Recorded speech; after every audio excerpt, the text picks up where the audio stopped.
செய்தியை பார்த்து வருகிறோம். ஒகேனக்கல் காவிரி ஆற்றில் நீர்வரத்து வினாடிக்கு 30,000 கன அடியாக அதிகரித்திருக்கிறது. நேற்றைய நிலவரப்படி வினாடிக்கு 24,000 கன அடியாக இருந்த நீர்வரத்து காலை நிலவரப்படி 30,000 கன அடியாக அதிகரித்துள்ளது. இது குறித்தான விரிவான விவரங்களோடு இணைகிறார் எம்முடைய செய்தியாளர் ரவி. வணக்கம் ரவி, தற்போதைய விவரங்களை பகிர்ந்து கொள்ளலாம். வணக்கம். கர்நாடகா, கேரளா மாநிலங்களில் தொடர்ந்து தென்மேற்கு பருவமழை தீவிரமடைந்து வந்ததன் காரணமாக கர்நாடகா அணைகளான அதனுடைய முழு கொள்ளளவை எட்டியுள்ளது. இதனால் கர்நாடகா அணைகளிலிருந்து உபரி நீரானது அதிகப்படியாக தமிழகத்திற்கு வெளியேற்றப்பட்டது.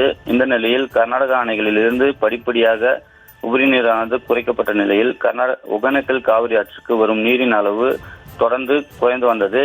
இந்த நிலையில் மீண்டும் கர்நாடகா அணைகளிலிருந்து உபரி நீரானது வெளியேற்றப்பட்டு வந்ததாலும் காவிரி கரையோரங்களில் தொடர்ந்து கனமழை பெய்து வருவதன் காரணமாகவும் ஒகேனக்கல் காவிரி ஆற்றில் நீர்வரத்து அதிகரித்த வண்ணம் உள்ளது. இந்த நிலையில் நேற்று 24,000 கன அடியாக இருந்த நீர்வரத்து தற்போதைய நிலவரப்படி 30,000 கன அடியாக அதிகரித்துள்ளது.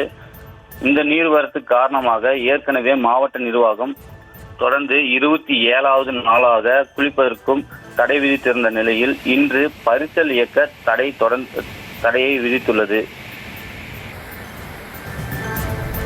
தற்போதைய விவரங்களுக்கு நன்றி நவீன். செய்திகளை உடனுக்குடனும் துல்லியமாகவும் தெரிந்து கொள்ள சப்ஸ்கிரைப் பண்ணுங்க.